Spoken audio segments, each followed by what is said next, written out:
This lecture will explain the two fallacies of illicit process.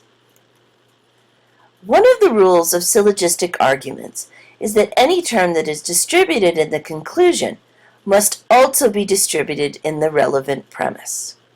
So, if the major term is distributed in the conclusion, it must also be distributed in the major premise. If the minor term is distributed in the conclusion, then it must also be distributed in the minor premise.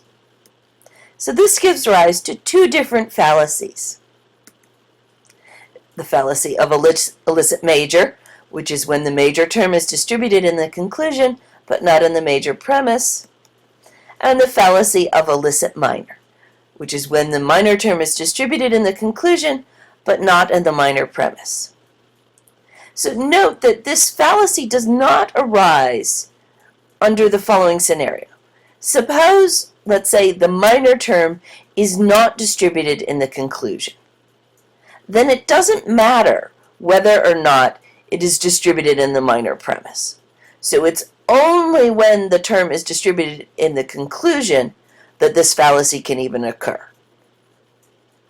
So importantly, because let's say I propositions don't have either the major term, neither the major term nor the minor term is distributed if the conclusion is an I statement.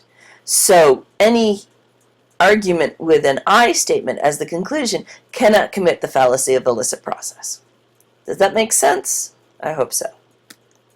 So you will be expected to know both of these fallacies by name and to be able to specify when a syllogism commits one or the other or both. So the text just lumps these together under illicit process.